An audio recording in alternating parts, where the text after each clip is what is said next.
Hello po, magandang buhay! Ngayon po ay magluluto naman po tayo ng ginataang papaya. So, ang papaya po ay marami din pong health benefits. So, sa isang kawaling mainit po, kailangan po nating maglagay ng 1 to 2 tablespoon na cooking oil and then isunod naman po natin ang luya. Ang luya po ay strips ang hiwa. So, haluin po natin siya for 1 to 2 minutes. And then, isusunod po natin ang garlic. Ang garlic po ay 3 cloves. Minced naman po ang hiwa niya. So, haluin lang po natin siya ng konti. Ayan. And then, isusunod naman po natin ang sibuyas. Ang sibuyas po ay pag-isa ang hiwa at 1 medium size lang po. And then, haluin po natin siya ulit. And then, isunod naman po natin ang tinapa flakes. Ang tinapa flakes po ay 3 pirasong isda. Ayan, mas malasa po kasi pagka tinapa ang ilalagay natin sa gata. Ayan po, so depende rin po sa inyo kung ano po ang gusto nyo isahog, pero mas prefer ko po ang tinapa.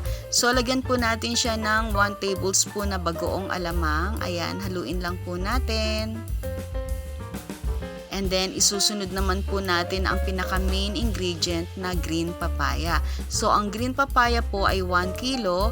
Ihiwain po natin siya ng maninipis. And then, ibababad po natin siya sa tubig na may asin para maalis po yung dagta. So, haluin lang po natin.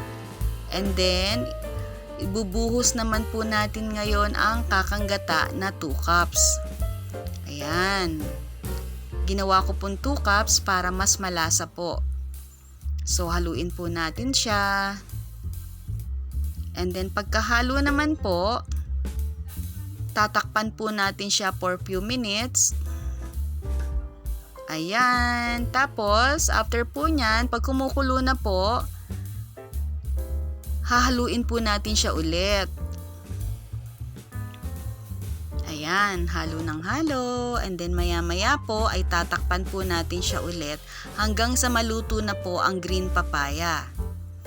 So pag okay na po siya, luto na po ang green papaya natin. Ayan, pwede na po nating ilagay ang malunggay leaves. Pero lagyan po muna natin ng paminta. Ang pamintang durog po ay 1/8 teaspoon lang po. So ayan na po yung malunggay leaves na 1/2 cup. And then, isusunod naman po natin ang 2 pirasong siling panigang.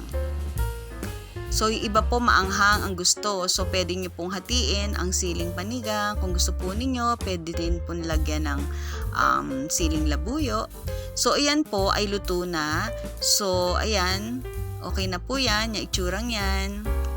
Tsaka makikita nyo po na yung langis po ng nyog, lumabas na siya. So, ayan po, sa hindi pa po nagsusubscribe, baka naman po pwede. Salamat po sa inyong panonood. Magandang araw po.